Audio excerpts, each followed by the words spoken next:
listening to Spare Notes. My name is Jonah. I write about music and I write fiction. I talk to artists and folks in the music and literary industries about their creations, inspirations, evolutions, and communities, and find out how they create and reflect on their art, from a guitar riff to a drum solo to the impactful sentence or paragraph in a fiction story or poetry. I want to see what and how artists think and formulate. In this episode, I talked to Bay Area, Oakland rapper Ian Kelly.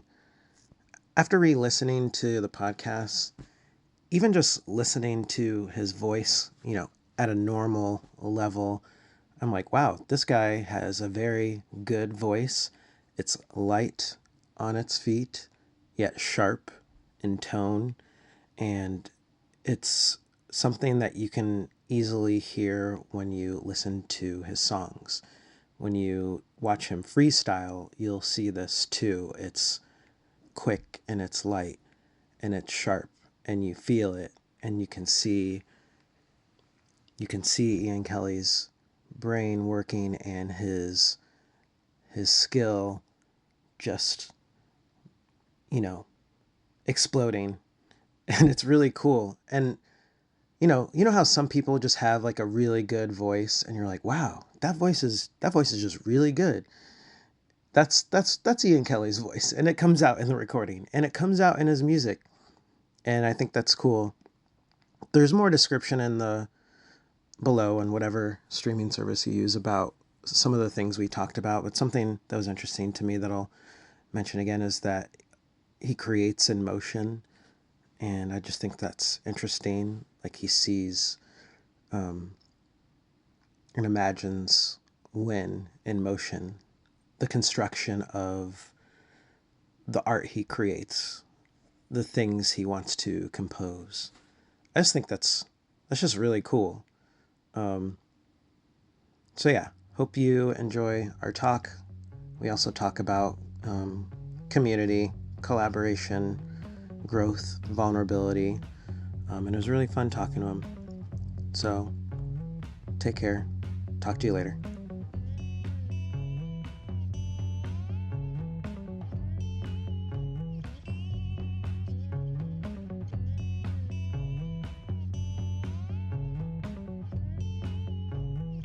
Ian Kelly, it's great to have the privilege to interview you. I've enjoyed getting to know some of your music. I also had a lot of fun dipping into your freestyles and interviews on the YouTube, which Thank we'll you. which we'll talk about the freestyles and interviews in a minute. But first, um, I just wanted to check in, do a little bit of a check in. How are you doing? How are you feeling? Because you have this 6-song EP titled Concrete Ocean coming out pretty soon, next month, right? Yes, sir.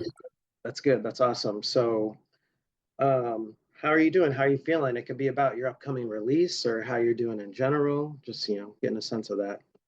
No, Brent, I'm feeling great today. Honestly, in the Bay Area in Oakland, California today is very sunny. The weather is Mhm. nice. So, even after we get our done with our interview, I'll probably go just take a walk, take in the touch grass, take in some vibes, man. You hang I out like at the park?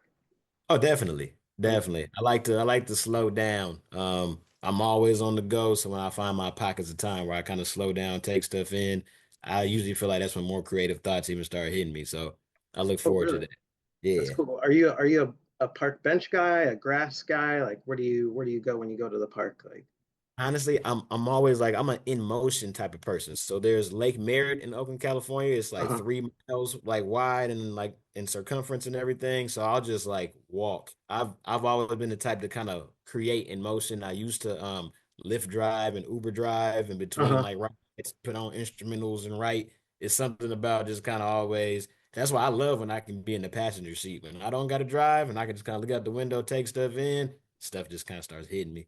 You're kind of taking the motion in while not having to be responsible. That's interesting. I haven't Mhm.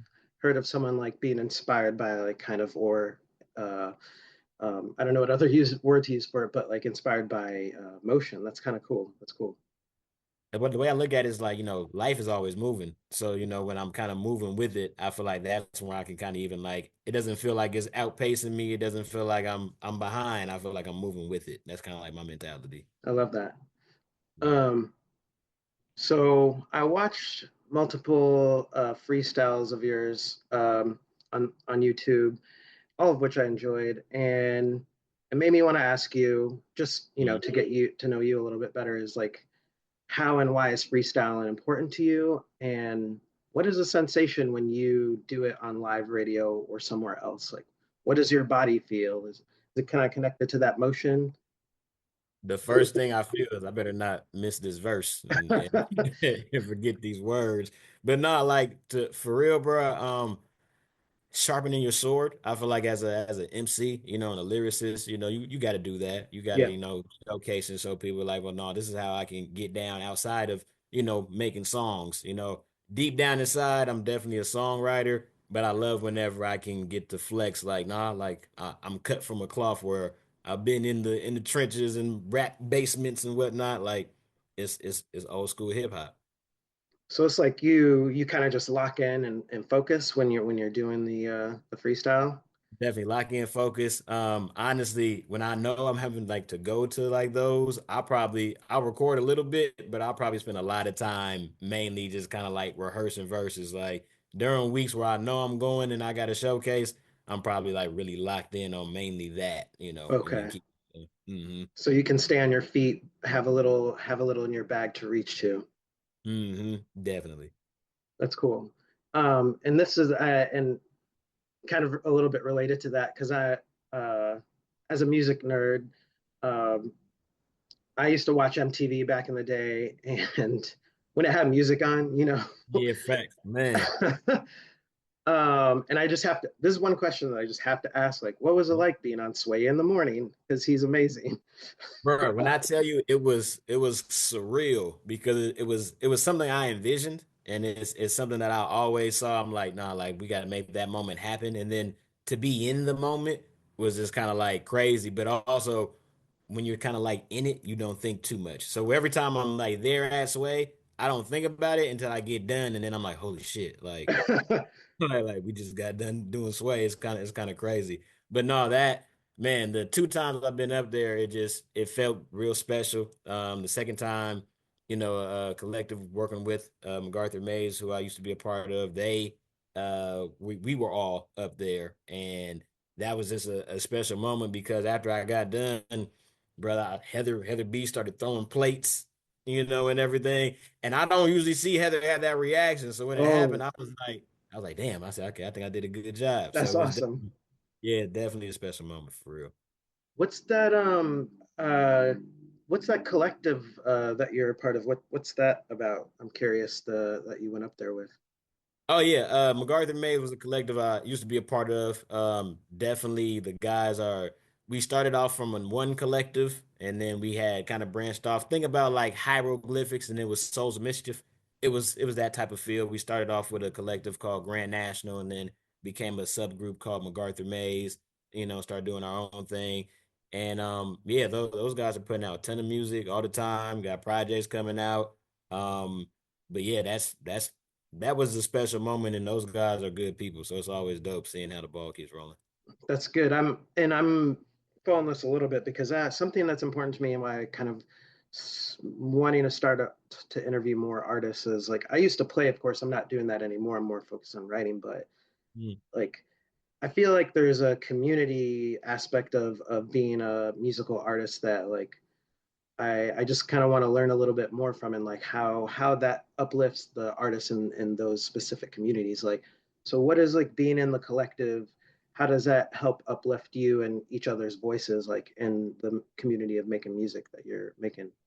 Strength in numbers. You definitely go farther, I believe, building with friends and and building with other like-minded and people that you do respect. So it's always dope just kind of man, I met a lot of people just kind of being, with the collective and touching so many souls. It's always dope. And I always have that thought like, I wonder if I would have met the same people the same way, and I think it creates an expansion that's really needed. I think artists get a bad rep, we're sensitive, so we get a bad rep of Yeah, being kind of to the chest and kind of being like, no, I want this for me, but to be around people that's where it's like where it's just giving game and you can share game. I think that's always important. That's how you elevate. I I got a quote where I kind of say like people are kind of like stocks. And I'm not trying to use anybody, but like when you look at it, like you get cool with somebody on this level, you Yeah, never know. You never know who does what. Like I have friends that now have Grammys who I met like 10 years ago,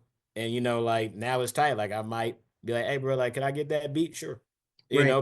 But honestly, they could charge about 15K for a beat now. Wow. So it's always tight when you can just build with people and then, just kind of take it on one from there. I love that. I love Mhm. that building process. And I don't know, I kind of believe in interdependence. Like we can all have our own entities, selves, but like it's okay to depend on people to like lift you up and when you need it and when it's fun or at any time. Like but you could still be yourself Mhm. and have your own identity in that, right? Yeah, and I like to tell people like we can individually be a group. You're Yeah. like we come as our own separate entities, but together, it's one big symbiosis and it turns into something special. But you still have your own individuality, your own independence, and I think that's the biggest thing. I know I've learned as an artist. I got an ego in the sense of like I believe and stand on what I do, Hmm. in that same breath, but not an ego in the sense of like the next person can't get their shine or I can't see what the next person does. Like I can tip my hat all the time. Right. I Hmm. love that.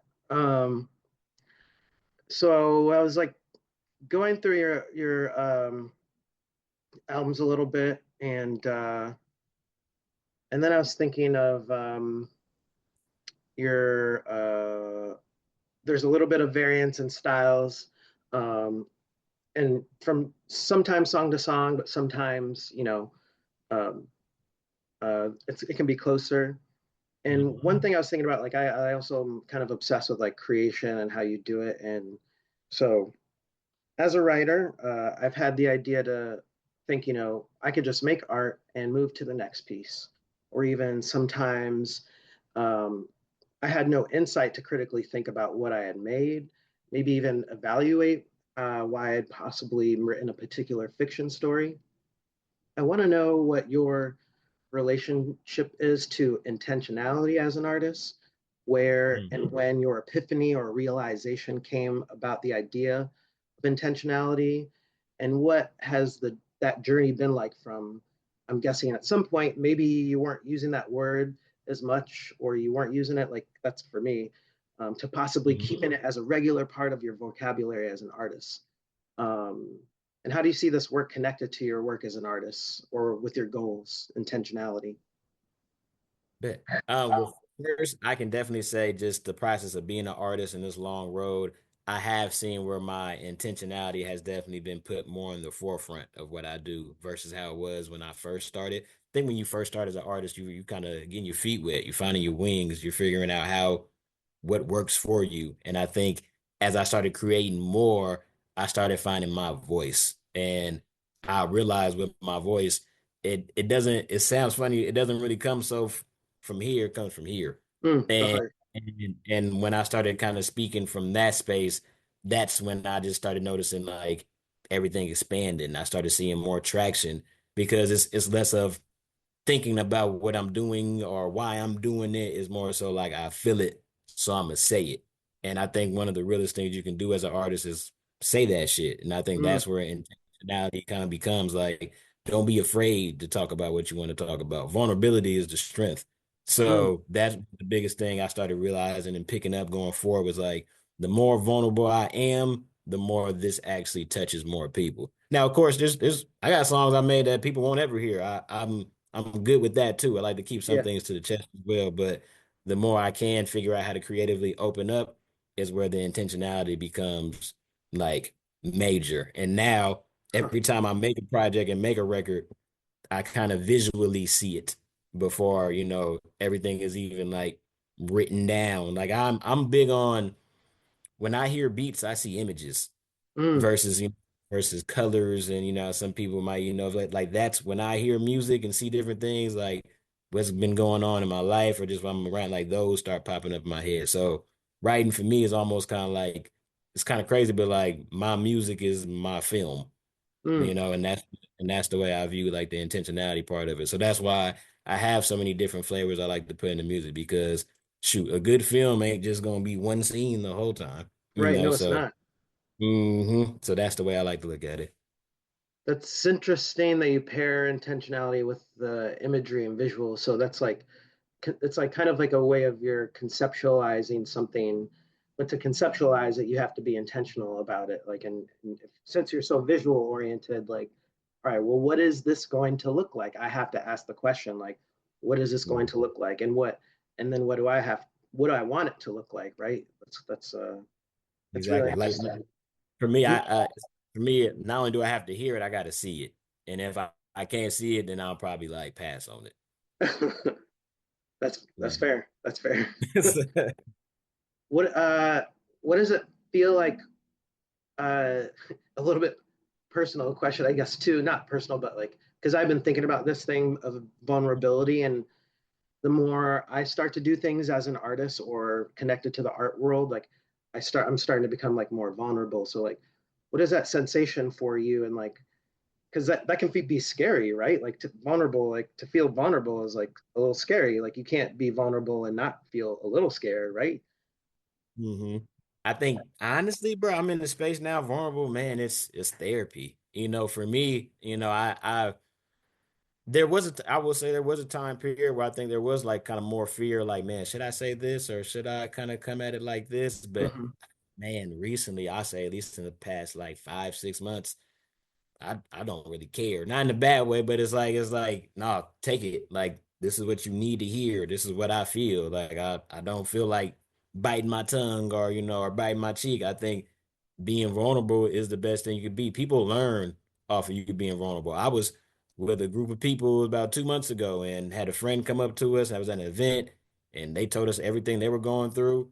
And me and two other people were like, oh, that's real. Like, check this out. And then, like, us just being honest, they were like, whoa. And you could kind of see they were like, man, like, I wouldn't even know, like, y'all felt like that. We're going through this right now. And had to explain to them, like, bro, like, sometimes you just got to be open with people so that you can get the strength you need. Sometimes it feels like weakness, but it's really the strength you need coming in. So it's really kind of allowing your body accept you to be you in a way when you have that Mhm. vulnerability. Because that's Definitely. funny. That's funny too. Because I was like looking up at some of the song names and songs, and then off the earlier records, I don't remember the exact names of the records. One of the song names was Misunderstood Chapman, and then My Own Lane. Wait, what's Chapman again? What is that? I forgot that I word. think it's just called misunderstood. Oh, Misunderstood. Oh yeah, Misunderstood. Mhm. And then My Own Lane. Um, Yeah. and then I was like, oh, I wonder if there's other songs on more current records with themes that are similar to that. But like in my brain, my crazy theoretical brain, I was like, oh, maybe like like in this conversation, like maybe you kind of like found yourself a little bit more, and you have like more confidence in yourself in the songs you make. So those ones are like kind of that you needed to make those songs in the past, but maybe you kind of like through this vulnerability like moved on. That's my crazy theory. It's not great. So I'll let you know. It's actually kind of funny when. So I think I used to overthink my song titles more back in the day. Mm, These days, it sounds kind of funny. A lot of the times, the name of my songs would be like the beat that the producer already kind of had. But that's why I mm. say a lot of visions, like I said, envisioning things. A lot of this stuff feels like alignment for me. You know, it's I don't see it as a coincidence that sometimes the producer sends me the beat and the beat is titled that. I can feel that. I'm like, oh no, this kind of the beat what it reads as feels like what I'm going through right now. So I'd say that's the biggest thing. But as I'm going into my album and working on some stuff, it's funny. I'm kind of circling back to a little bit of the overthinking. Like I'm kind of getting some concepts and creative minds and creative ways of how I want to kind of like map out the titles and put things together for surely. Yeah, and I wonder. I think that's cool how you kind of allow the beats to give the songs name titles. It's also like another vulnerable position that you put yourself in, but kind of you're just like letting everything flow really as natural as Mhm. possible. But maybe you're like, all right, I'll bring in the concepts when I feel like I need to, but you don't feel like you have to. Not, I don't feel like I gotta force it every time. Yeah. I feel like you gotta. you gotta let it flow. Sometimes you gotta let it be what it is. Like prime example, not to say it like that, even though I don't know him, but like when I hear Kendrick and I hear the song Peekaboo, I think in my mind, I'm pretty sure he didn't think too long about the song title. Right. Yeah. I was also thinking, I always think about Kendrick, but I was like, that dude got away with making a song with peekaboo in it. Like, how do you do that? That's real artistry, and I think that's something too I'm appreciating. I think as I've been being more vulnerable and being more confident in what I do, I've also even been more appreciative of like artists I hear around me, and just kind of taking in things. Because now I'm just like, okay. I wonder where their mind was at when they did that. I wonder Hmm. how they put themselves in like this type of position, and I think the more I kind of think like that, I just feel like a student of the game, and I just pick up the gems I can and then try to keep it going. Okay. I Mhm. got two more questions, one regular question and one bonus question. Hit me. Uh, all right. On your website, it says that you were originally discovered by Ninth Wonder. Mhm. I'm curious if you're willing to describe what that instance was like. Like, did he walk up to you after he saw you perform, or did he hear you on a mixtape? Um, and my brain is community oriented, but you might have your own story to that. Yeah, I'm curious what it is. Actually, no, you hit it on the head. It was community again that brought that situation together. My older brother from another by the name of GQ, Quentin Thomas, who was Hmm. already on Jamla at the time, amazing, dope lyricist, and he created a collective called One Day Soon, ODS. So at Hmm. that time, ODS, with Q being on Jamla at that time, Ninth was like, all right, I see what you're building, kind of bring your squad up here, let's see what's going on. And he brought me up there. And I don't know if they really knew about me much, but they just knew he had a squad. And then I got the showcase, and like the whole week, they were just like, "Bro, who's that?" I'm like, where he been? And it was cool, bro. Like after that happened, we came back. So we was all in Oakland, came back to Oakland. And then like a week later, Q told me he got a call, and they told him they want him to come move back to North Carolina to finish up some music, but also mentioned, but bring these people with you. And I was definitely one of the key people they wanted to be brought back.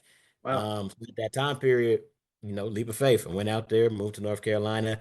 I didn't even assume I was going to get signed. Like that wasn't my thought process. My thought process was I'm No. gonna be around amazing talent and I'm be tapped in a little bit closer to, the business and the music industry and people that really do this. I'm gonna go there, learn and build. And Yeah. through the process of building, Knife saw my work. Knife saw the work I was putting in. I think something that stood out one time, I want to say I think I made it was like 40 songs in 3 weeks or something like that. It was a time Whoa. period. Yeah, it was and then they had went to the Grammys one time and they were gone for a week and I made a challenge of making 2 songs a day while they were gone. So Yeah. I just kind of put my own self through many boot camps and I think Knife saw that and the music was getting better and it stood out to him. So he was like, let's pull the trigger. That's awesome. I love that. How I love community. Yeah, you definitely, man. A lot of the things I've now accomplished in life and different type of highlight moments don't come without community. Doesn't come without somebody looking out or somebody tapping me in, and I'm always highly thankful for that. And of course, your hard work too. Oh You got to yeah, put oh in the trust me, work, right? I don't shit on myself. I know the hard work definitely helps all this for sure. Uh-huh. But yeah, I just make sure I give people their flowers too. That's good. I appreciate that. That's good. All right, this is a bonus question. So I lived in Los Angeles for 12 years, and I left in 2017. All right. During my time there, I was a Clippers fan. I still kind of am. I don't follow them as much these days, but I will get upset if I see them lose a series or lose a game in a series. Um, and On the Corner Store Network, on the a trip, sorry, a trip to the corner store freestyle segment. Mm-hmm. The freestyle began with quote, food for thought. I should leave you with some leftovers. Problems got answers. Ty Lue getting stepped over. So I think I know the answer to the part of this, a part of this, but how? was Ty Lue stepped over in your opinion, and where do your basketball loyalties Well, lie? first I'm gonna say Warriors. Okay, just got to make that. That's where we lie at. Okay, yeah, yeah, yeah. I'm gonna watch that playoff game tonight. So no, um, honestly, bro. So that came from. Oh man, sorry, something just happened. You just. That's all right. I'm still here. Okay, cool. I don't know what my laptop. There we go. My bad. No worries. Um. So I want to say I was 10 years old. I think about 10 or 9 years old, and we went to Disneyland. Uh-huh. And we went to Disneyland.